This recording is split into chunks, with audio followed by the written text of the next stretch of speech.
మన రక్షకుడు ప్రభువైన యేసుక్రీస్తు నామంలో వన్ వే టీవీ ప్రేక్షకులకు ప్రత్యేకమైన శుభాభివందనాలు తెలియజేస్తూ ఉన్నాను. ఈ ప్రత్యేకమైన సమయంలో ఈస్టర్ శుభాకాంక్షలు యేసుక్రీస్తు నామంలో మీకు తెలియజేస్తూ ఉన్నాను. పిల్లరా, ఈ దినం అద్భుతమైన దినం, ఇది శుభదినం. మన ప్రభు మరణాన్ని గెలిచి సజీవుడిగా తిరిగి లేవటం అద్భుతమే కదా. నిజంగా ఈ అద్భుతాన్ని మానవాళికి ఒక బహుమానంగా ఇచ్చాడు సృష్టికర్త అయిన దేవుడు. అందుకే ఈరోజు మానవాళి నిజమైన సంతోషాన్ని రుచి చూస్తూ ఉంది. అది కేవలం యేసుక్రీస్తు ప్రభువునందు మాత్రమే మనకు దొరుకుతున్న అపురూపమైన భాగ్యమని ఒకంత మనం అతిశయిస్తున్నాం. చాలా సంతోషం ఈరోజు మీ మధ్యకు ఈ రీతిగా రావటాన్ని బట్టి నేను చాలా సంతోషపడతా ఉన్నాను. ఒక వాక్య భాగాన్ని మీ ముందు ఉంచాలని ఆశపడతా ఉన్నాను. లూకా సువార్త 24వ అధ్యాయం 5వ వచనంలో, వారు భయపడి ముఖములు నేల మోపి ఉండగా, వీరు సజీవుడైన వానిని మీరెందుకు మృతులలో వెతుకుచున్నారు? ఆయన ఇక్కడ లేడు, ఆయన లేచి ఉన్నాడు. నిజంగా ఈ మాట సమస్త మానవాళికి ఒక నిరీక్షణను నింపే మాట. బ్రతుకుపై, ఈ బ్రతుకు తీరిన తర్వాత భవిష్యత్తుపై అద్భుతమైన నిరీక్షణను నింపే మాట ఈ మాట. పిల్లరా, ఎందుకంటే 2025 సంవత్సరాల క్రితం పారమును వీడి భూలోకానికి వచ్చి మానవుల పాప పరిహారం నిమిత్తమై ఆ కలువరిలో శిలువమురానుకెక్కి రక్తమంతా కార్చి దేహమంతా గాయాలు పొంది చివరికి ఓ శాపగ్రస్తుడిగా ప్రాణం పెట్టాడు యేసుప్రభు. ప్రాణం పెట్టిన యేసుక్రీస్తు ప్రభు వారు సమాధి చేయబడి 3వ దినాన సమాధిని గెలిచి బండను గెలిచి సజీవుడై మృత్యుంజయుడై పునరుద్ధరణై తిరిగి లేచాడు. నిజంగా అది ఎంత అద్భుతమో కదా. సృష్టిలో, జగత్తులో ఎవరూ ఎరుగనిది. కొన్ని కోట్ల ప్రజలు సృష్టిలో, మిలియన్లు ట్రిలియన్లు కొలది ప్రజలు సృష్టిలో పుడుతున్నారు, చనిపోతున్నారు. కానీ ఒకే ఒక్కడు మరణాన్ని గెలిచి తిరిగి లేచినవాడు, ఆయనే యేసు ప్రభు. ఆయన సామాన్యమైన నరుడు కాదు గనుక, ఆయన దైవమానవుడు గనుక, మానవునిగా అరుదించిన దైవం కనుక, ప్రత్యేకంగా మానవుల పాప పరిహారం నిమిత్తమై రక్తధారలు చెల్లించాలని, మానవుల నిమిత్తం గాయపరచబడాలని, మానవుల కోసం కొట్టబడి ఏడవబడి అవమానపరచబడాలని, చివరికి మానవుల కోసం ప్రాణం పెట్టాలని, మానవుల నిమిత్తం సమాధిలోకి వెళ్ళి పాతాళమును, సమాధిని, బండను, మరణాన్ని, ముద్రను, కావలిని అన్ని గెలిచి సజీవుడై నిలవాలని, మహామహుడగు దేవుని దగ్గరకు చేరి ఆయన కుడి పార్శ్వమున ఆసీనుడు అవ్వాలని, ఓ అద్భుతమైన సామ్రాజ్యాన్ని తాను పొందిన మరణము, భూస్థాపన, పునరుద్ధానపు అనుభవాల ద్వారా స్థాపించాలని యేసుక్రీస్తు ప్రభువారు ఈ గొప్ప ఘనకార్యాన్ని జరిగించాడు. పిల్లరా, ఇది కాకతాళీయంగా ఏదో జరిగింది కాదు, ఏదో అప్పటికప్పుడు జరిగింది కాదు. సృష్టి ఆది నుండే అది దేవుని ప్రణాళిక. మానవాళి పట్ల ఆయనకున్న ఓ ఉన్నతమైన ప్రణాళిక. పాపంలో పుట్టి పాప బ్రతుకుతూ పాపముల చేత కొట్టబడి ఏడవబడి పాపంలోనే చనిపోయి పాపానికి జీతమైన మరణమనే నిత్య నరకానికి పాత్రుడైనటువంటి మానవుణ్ణి ఎలాగైనా ఈ పాపం నుంచి విడిపించాలని, పాపిష్టి బ్రతుకును పరిశుద్ధ బ్రతుకుగా మార్చాలని, తుదకు మరణాన్ని జయించి పరలోక రాజ్యం అనగా దైవరాజ్యంలో చేర్చుకోవాలని యేసుక్రీస్తు ప్రభు ఇంత త్యాగాన్ని చేశాడు. అవును పిల్లరా, ఈరోజు ఈ మరణాన్ని గెలిచి లేచిన యేసయ్య పునరుద్ధానపు అనుభవం మనకు కొన్ని అద్భుతమైన విషయాలను మనం ముందుంచుతూ ఉంది. ఈ శ్రేష్టమైన ఈ 2025 సంవత్సరపు పునరుద్ధాన పండుగ దినాన, ఈస్టర్ పండుగ దినాన ఓ 3 విషయాలు మీ ముందు ఉంచాలని ఆశపడతా ఉన్నాను. జాగ్రత్తగా ఈ మాటలు వినండి. ఈ మాటలు మీ జీవితానికి చాలా ఉపయోగకరంగా ఉంటామని నేను తలంచుతూ ఉన్నాను. ఎందుకంటే దేవుని వాక్యం జీవం కలిగింది. ఈ జీవం కలిగిన దేవుని వాక్యము మనల్ని జీవింపజేసేది. ఈ వాక్యము మనకు భవిష్యత్తును నిర్దేశిస్తూ ఉంది. ఓ భవిష్యత్తు ప్రణాళిక, నీ బ్రతుకేంటి, నీ జీవితం ఏంటి, నువ్వేంటి, రేపటి నీ జీవితం ఏంటి, ఈ విషయాలన్నీ నిర్దేశించి మన ముందు నిలిపేది దేవుని యొక్క వాక్యం. కనుకనే ఈ వాక్యంలో నుంచి యేసయ్య పునరుద్ధానపు అనుభవం వలన మానవ జీవితాలకు వనగూరిన లాభాలేంటో ఓ 3 విషయాలు చెప్తాను. ఆయన మరణించాడు, సమాధి చేసి పడ్డాడు, 3వ దినం తిరిగి లేచాడు. అయితే మానవాళికి కలిగిన లాభం ఏంటి? చాలా ఉన్నవి. అదేంటంటే నిరీక్షణను, మానవాళి నిరీక్షణను లేకుంటే మానవాళి విశ్వాసాన్ని బలపరిచేది, ఆ విశ్వాసాన్ని అద్భుతంగా మానవ జీవితంలో సాక్షాత్కరింపచేసేది, విశ్వాసాన్ని ఫలింపజేసేది ఖచ్చితంగా పునరుద్ధానమే. ఆ పునరుద్ధానం లేకపోతే మన విశ్వాసం వృధా. దేవుడనే ఆ పదాన్ని మన గుండెల్లో నింపుకొని అయ్యా అని ప్రార్థన చేయటం వేస్ట్ అయిపోయేది. పునరుద్ధానపు అనుభవం లేకపోతే మన భక్తి అంతా కూడా బూడిదలో పోసిన పన్నీర్ అయిపోయిండేది, పునరుద్ధానము అనేది జరగకపోతే.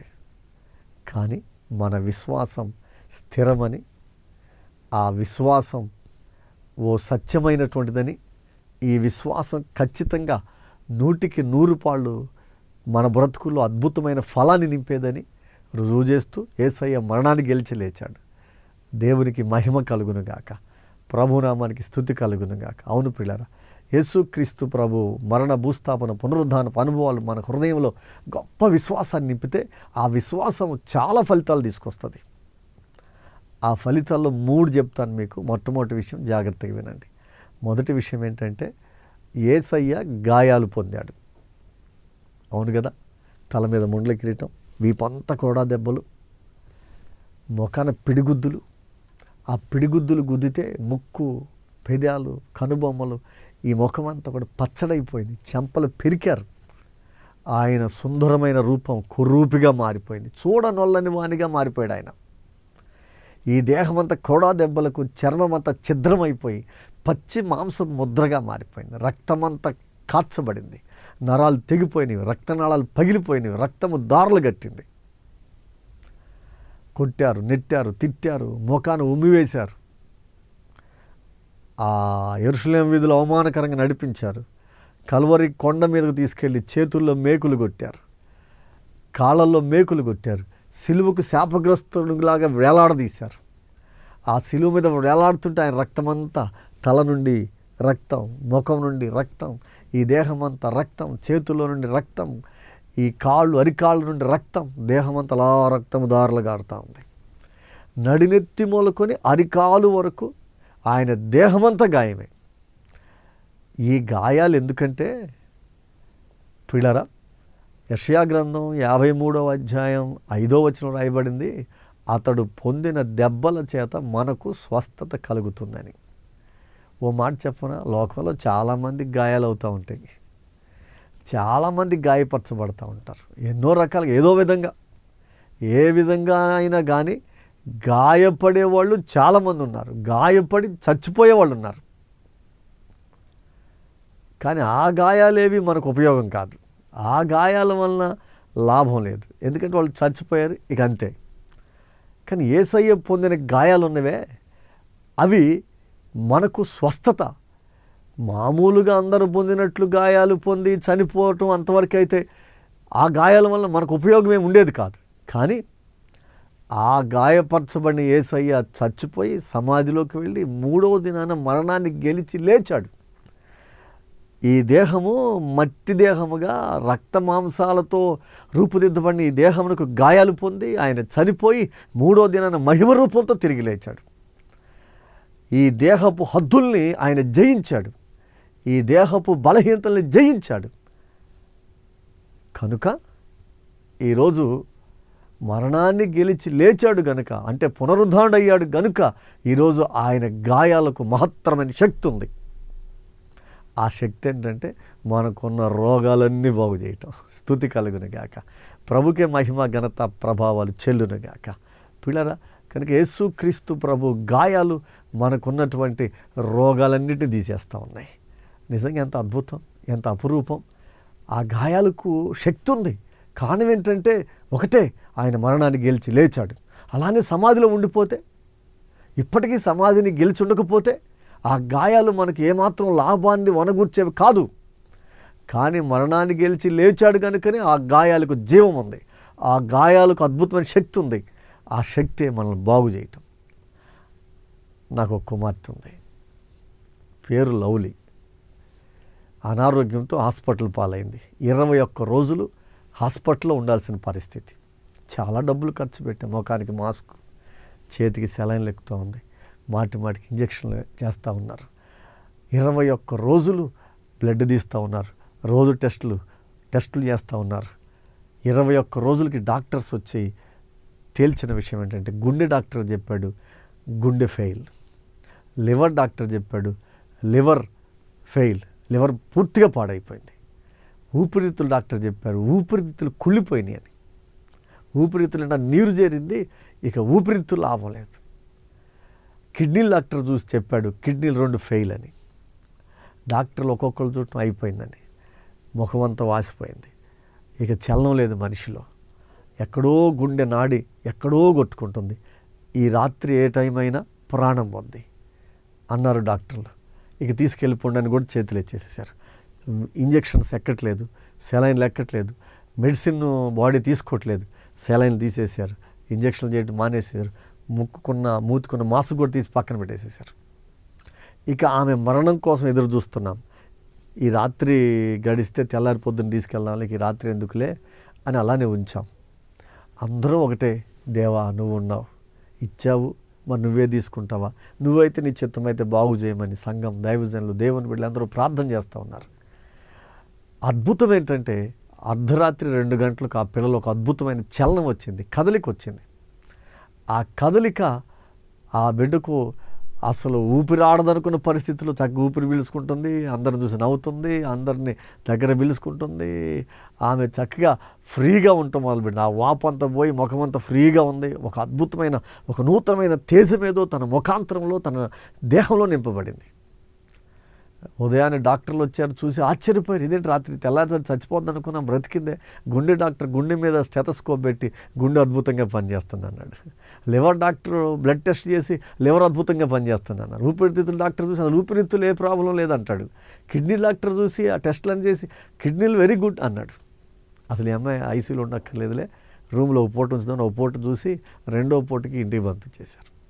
పిల్లరా, ఓ దైవజనుగా నేను ఎరిగిన విషయం ఏంటంటే, యేసయ్య గాయాలు ఆ రాత్రి ఒక అద్భుతం చేసినవి. జీవము కలిగిన యేసయ్య గాయాలు అవి. అవును, జీవము కలిగిన యేసుక్రీస్తు గాయాలు. ఆ గాయాలు, యేసయ్య గాయాలు, ఆ కుమార్తెకి అద్భుతమైన స్వస్థ వచ్చింది. డాక్టర్స్ ఆశ్చర్యపడ్డారు. మీ దయ వల్ల మా అమ్మాయి బతికిందని మా నాన్న అన్నాడు, మా నాన్నగారు. వాళ్ళు అంటారు, మా లెక్క ప్రకారం మీ అమ్మాయి చనిపోవాలి, కానీ మీరు నమ్ముకున్న దేవుడు మీ అమ్మాయిని బాగు చేశాడు అన్నారు. పెద్ద డాక్టర్ వాడు, గుంటూరులో స్పెషలిస్ట్ వాడు. పిల్లరా, వాళ్ళు ఎంతగా ఆశ్చర్యం అంటే, ఓ పెద్ద కేక్ తీసుకుని, ఓ పెద్ద చాక్లెట్ తీసుకుని, మా అమ్మాయి పుట్టినరోజు డేట్ కనుక్కొని వచ్చి కేక్ కట్ చేయించి చాక్లెట్ ఇచ్చి విషయం చెప్పి వెళ్ళారు వాళ్ళు ఇంటికి, పనిమాలు వచ్చి. కారణం ఏంటంటే వాళ్ళ జీవితంలో ఒక అద్భుతం, వాళ్ళు మరిచిపోలేనటువంటి అద్భుతం అది. డాక్టర్స్ పిల్లరా, వాళ్ళ వైఫ్ అండ్ హస్బెండ్, నిజంగా ఎంత అద్భుతమో. ఈరోజు ఎందుకు ఈ మాట చెప్పానంటే, యేసయ్య గాయాలకు జీవం ఉంది. ఏంటి ఆ జీవం అంటే, నిన్ను స్వస్థపరిచే జీవం. ఆ జీవానికి కారణం ఏంటంటే, ఈరోజే, ఈ ఈస్టర్ పండుగ రోజే దానికి కారణం. ఆయన మరణాన్ని గెలిచి లేవటమే నీకున్న ఏ రోగమైనా, ఎలాంటి రోగమైనా తీసివేయడానికి కారణం. అది హెచ్ఐవి అయినా, అది ఎయిడ్స్ అయినా, క్యాన్సర్ అయినా, పిల్లరా అది టీబీ అయినా, ఏ రోగమైనా నిన్ను స్వస్థపరచు యెహోవా నేనన్నాడు ఆయన. యెహోవా రాఫా అనే ఆయన నామం ఎప్పుడు మహిమాన్వితమే. ఆ నామము నీ కోసం గాయపరచబడింది, ఆ నామము నీ కోసం కొట్టబడింది, ఆ నామము నీ కోసం మరణములోనికి వెళ్ళింది. ఆ మరణాన్ని గెలిచి మరణపు ముళ్ళును విరిచి సజీవంగా తిరిగి లేచింది. యేసయ్యే నీ స్వస్థతకు ఆయన గాయాలను దాచిపెట్టాడు. ప్రభుకు మహిమ కలుగును గాక. పిల్లరా, నిజంగా ఎంత అద్భుతం! యేసయ్య పొందిన గాయాలకు అంత జీవం ఉంది. రెండో విషయం చెప్పనా?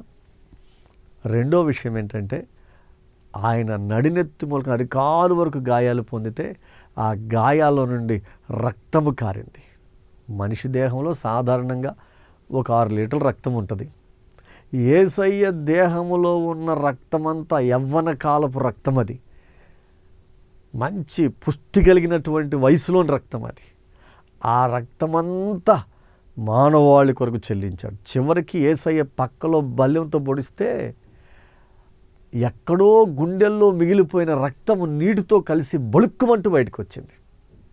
ఎక్కడో ఉన్న ఆ ఆఖరి రక్త బొట్టు కూడా మానవాళి పాప పరిహారము నిమిత్తమై ఆ పరమ రక్షకుడైన యేసయ్య కార్చాడండి. ఆయన వచ్చింది అందుకు, మానవ పాప విమోచన క్రయధనంగా రక్తం చెల్లించాలని వచ్చాడు ఆయన. మానవాళి లోకానికి అమ్ముడుకు పోయింది, పాపానికి అమ్ముడు పోయింది, శాపానికి అమ్ముడు పోయింది. ఈ పాప శాపాలకు అమ్ముడు పోయిన మనిషిని ఆ పాప శాపాల నుంచి విమోచించాలని ఓ విమోచన క్రయధనంగా తన రక్తమే సరిపోద్దని ఆ రక్తాన్ని చెల్లించాడు ఆయన. అవును ప్రియులరా, యేసయ్య రక్తం మన విమోచన క్రయధనంగా చెల్లించబడింది. ఈరోజు ఎంత ఘోర పాపి అయినా యేసయ్య దగ్గరికి వచ్చి, యేసయ్య నా పాపాలు క్షమించమంటే యేసు రక్తంలో కడిగేస్తాడు. బైబిల్లో రాయబడిన మాట ఏంటంటే, 1 యోహాను పత్రిక 1వ అధ్యాయం 7వ వచనంలో యేసు రక్తం ప్రతి పాపము నుండి మనల్ని పవిత్రులుగా చేయనని.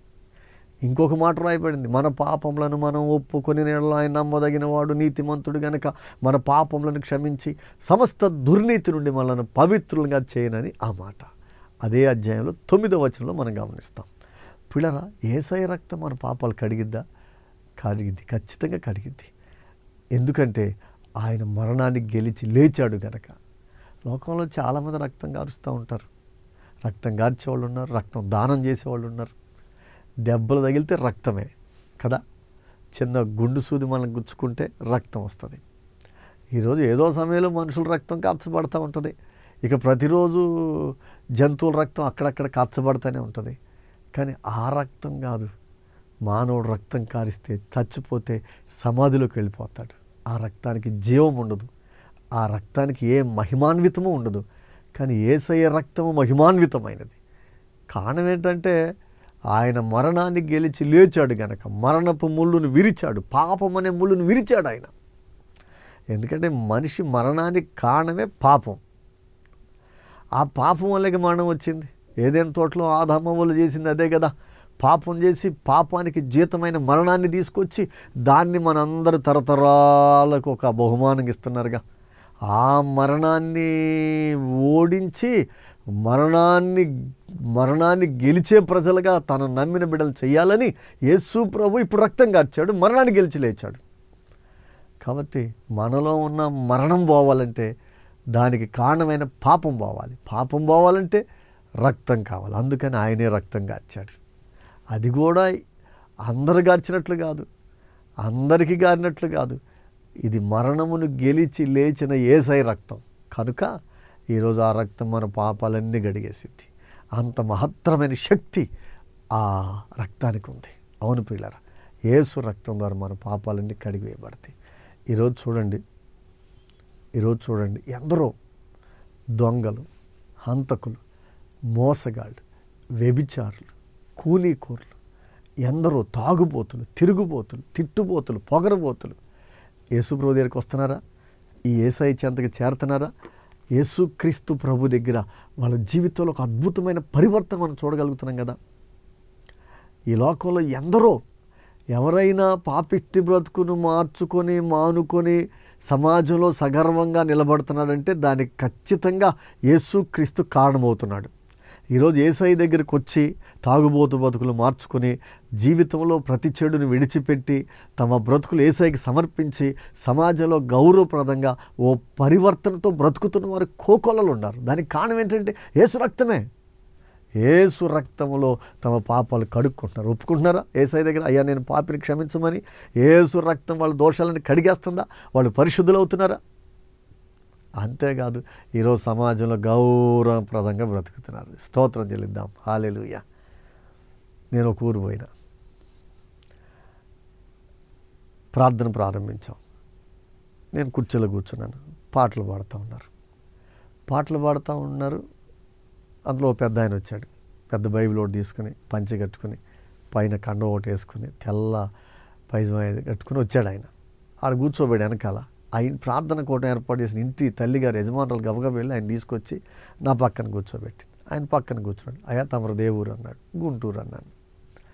మీ చర్చి ఏంటన్నాడు. పలానా చర్చి అన్నాడు. అవునయ్యా అని ఇక తన గురించి చెప్తున్నాడు. బాబు ఈ ఊరంతా ఒకటే బుడిగి, అన్నదమ్ముళ్ళు పిల్లలు, మేమందరం ఒకే ఇంటి పేరు, మా అందరు, ఇంకొకరు లేరు. అందరూ తాతలు, బాబాయిలు, పెదనాళ్ళు, కొడుకులు, కోడళ్ళు, ఇదే మనవాళ్ళు, ఇదే మేమందరం. వీళ్ళందరి మధ్య పరమ చండాలు. నేను తాగుపోతుని, నా తాగుడికి బేంబేలు ఎత్తిపోయి నా భార్య నన్ను వదిలిపెట్టేసి కూతురు తీసి వెళ్ళిపోయింది. ఇక తాగి కాలువలో పడతానా ఏడ పడతానో నాకే తెలియదు. ఏం మాట్లాడతానో కూడా తెలియదు. నన్ను చూస్తే మా మరదళ్ళు, వదినలు, ఇక పెద్దమ్మలు, చిన్నమ్మలను తలుపేసుకుని లోపలికి వెళ్ళిపోతారు. వావి వరసలు కూడా మానేసి పచ్చి బూతులు, పచ్చి మాటలు మాట్లాడుతూ ఉంటాను. ఈ ఇంటి మా వదిన, మా అన్న భార్య, ఆమె ఒకరోజు నా ముఖాన్ని కాండ్రి చూసింది. సావు నీ బతుకెందుకని. అయ్యా అది నా బ్రతుకు. కానీ ఈరోజు ఈ తెల్ల బట్టలు, ఈ బైబిల్, ఈరోజు మీ దైవజనుల పక్కన కుర్చీలో కూర్చున్న భాగ్యం యేసయ్య ఇచ్చాడయ్యా అంటాడు. నా ముఖాన్ని ఉమ్మేసి కాండ్రించి ఉమ్మేసిన మా వదిన ఈరోజు కింద కూర్చున్నాను తీసుకొచ్చి కుర్చీలో కూర్చోబెట్టింది. అయ్యా ఈ గౌరవానికి కారణం యేసయ్య. అయ్యా ఒకరోజు దైవజనుడు నన్ను దర్శించాడు, నాతో మాట్లాడాడు, దేవుని మాటలు చెప్పాడు. ఈ బ్రతుకు అనిపించుకున్నావు ఎందుకు, నా మాట నన్ను చెప్పాడు. ఆయన చెప్పగా నా బ్రతుకు మార్చుకున్నాను, మారుమనసు పొందాను, బాప్తిజం తీసుకున్నాను, భార్యను తెచ్చుకున్నాను, కూతురు పెళ్లి చేశాను, ఇల్లు కట్టుకున్నాను. చక్క ఈరోజు సంతోషంగా బైబిల్ పట్టుకుని దేవుని మందిరంలో ఎదుగుతున్నానయ్యా. ఈరోజు నన్ను ఒకరోజు కింద పడేసి కాలువలో పడేసి తొక్కారు మా కొడుకులు, మా అన్నయ్య పిల్లలు, అన్నదమ్ముల పిల్లలు. వాళ్ళు ఈరోజు నన్ను చూస్తే అరే బాబాయ్ వస్తున్నాడని దూరంగా పోతారు. ఎంత గౌరవిస్తారన్నయ్యా. ఈ గౌరవానికి కారణం ఈ బైబిల్ అంటాడు ఆయన. ఇలాంటి బతుకులు ఎన్నో ఉన్నాయండి సమాజంలో. యేసయ్య దగ్గరికి వచ్చి వాళ్ళు పాపిష్టి బ్రతుకులను మార్చుకుని ఈరోజు చక్కగా సమాజంలో, సమసమాజంలో గౌరవప్రదంగా, ఘనంగా ప్రజల ఎదుట బ్రతుకుతున్నారు. అలా బ్రతికించే దేవుడు యేసు ప్రభు. దానికి కారణం ఏంటంటే జీవము కలిగిన యేసు రక్తం, అమూల్యమును, నిర్దోషమును, నిష్కళంకమగు దేవుని గొర్రెపిల్ల వంటి క్రీస్తు యేసు రక్తం అని పేతురు రాసిన మొదటి పత్రికలో 1వ అధ్యాయం 18వ వచనంలో రాస్తాడు. అమూల్యమైన రక్తం చేత విమోచన కలుగు చేస్తున్నాడు. ఆ పాపం నుంచి బయటికి తీసుకొస్తుంది యేసు రక్తం. పాపపు ఆశలని చంపేస్తుంది యేసు రక్తం. ఆ పాపం అంటే అనిపిస్తుంది, పెంటగా మారిపోతుంది అనిపిస్తుంది. అప్పుడు దాకా అదే పాపపు బురదలో పొరులాడిన బ్రతుకు ఈరోజు ఆ పాపాన్ని చూస్తే అది పెంట అనిపిస్తుంది. అవును, అంతగా అసహించుకోవటానికి కారణం ఏంటంటే యేసు రక్తం. అంతే. అందుకే యేసుప్రభు రక్తం కార్చాడు. అందుకోసం యేసుక్రీస్తు తన అమూల్యమైన రక్తాన్ని కార్చాడు. అర్థమవుతుందండి. ప్రభు మిమ్మల్ని దీవించాలని, ఈ మాటలు వింటున్న మిమ్మల్ని ఆశీర్వదించాలని కోరుకుంటున్నాను. 3వ విషయం చెప్పి నా మాట ముగించేస్తాను. యేసయ్య ఎందుకు ఆయన సమాధిని గెలిచాడంటే, ఆయన మరణాన్ని గెలిచి ఎందుకు లేచాడంటే దానికి కారణం అవుతుంది. మనం అందరం చనిపోతాం కదా, ఏదో ఒకరోజు చనిపోతాం. ఎవరైనా చనిపోతారు. మనిషి అయి పుట్టినోడు మహాత్ముడైనా మరలా మట్టిలోకి వెళ్ళక తప్పదురా అన్నాడు భక్తుడు. బంగారపు ఊయల ఊగిన భుజములపై మోయక తప్పదురా, పట్టు పరుపుల మీద బండుకున్న మట్టి పరుపులో నిన్ను పెట్టక తప్పదురా అన్నాడు భక్తుడు. ఓ పాట అద్భుతంగా రాశాడు ఒక ఆయన. పిల్లరా, ఈరోజు నిజమే కదా, మనం అందరం చనిపోతాం. ఏదో ఒకరోజు మరణం అవుతాం, సమాధిలోకి వెళ్తాం. ఇక అంతేనా? సమాధిలోకి వెళ్ళి మన జీవితాల్ని తిరిగి బ్రతికించడానికి యేసుప్రభు మరణాన్ని గెలిచి లేచాడు. అది యేసుప్రభుని నమ్ముకుంటే రోగాలు పోవటం, కష్టాలు పోవటం, సమస్యలు పోవటం, ఇబ్బందులు పోవటం, అప్పులు తీరటం, ఇది మాత్రమే కాదు, ఇవన్నీ పోతాయి. వీటన్నిటిని మించినది అద్భుతమైనది ఏంటంటే నువ్వు చచ్చిపోయినా బ్రతికిస్తాడు. అది అద్భుతం. ఆ గొప్ప కార్యాన్ని నీ బ్రతుకులో ఆవిష్కరించాలని, ఆ మహిమకు నిన్ను వారసునిగా సిద్ధపరచాలని నీ కోసం, నా కోసం యేసయ్య చనిపోయి మరణాన్ని గెలిచి, ఓ మరణమా నీ ముళ్ళు ఎక్కడ, ఓ మరణమా నీ విజయం ఎక్కడని ఆయన మరణపు ముళ్ళును విరిచి సజీవుడై పునరుద్ధాడని తిరిగి లేచాడు. అవును, ఈరోజు యేసుక్రీస్తు ప్రభుకి నీ హృదయాన్ని ఇస్తే, యేసయ్య దగ్గర నీవు పాపాలను ఒప్పుకొని యేసు రక్తంలో కడగబడి, యేసయ్య నామములో బాప్తిసం, నీళ్ళల్లో ముంచబడి బాప్తిసం అనే అనుభవంలోకి వస్తే, నమ్మి బాప్తిసం పొందినవాడు రక్షింపబడని రాయబడుతుంది. కాబట్టి నువ్వు యేసయ్యలో ఆ బాప్తిసం అనుభవంలోకి వస్తే ఖచ్చితంగా నువ్వు రక్షించబడతావు. రక్షణ అంటే ఏంటి? ఓ శిక్ష నుండి తప్పించబడటమే రక్షణ. అవును, ఏంటి ఆ శిక్ష? నరకం అనే శిక్ష. అగ్ని ఆరదు, పురుగు చావదు, యాతన ఉంటుంది, పండు కొరుకుతూ ఉంటుంది. ఇది మనిషి చేసే పాప కృత్యాలన్నిటికీ, ప్రతి చెడుగుకు వచ్చే ఫలితం అది. అవును పిల్లరా, ఇలానే ప్రతి మత గ్రంథం కూడా ఘోషిస్తున్న విషయం. అయితే యేసుక్రీస్తు ప్రభు ఆ భయంకరమైన అపాయానికి ఒక విరుగుడును సిద్ధపరిచాడు, ఒక మార్గం అయ్యాడు.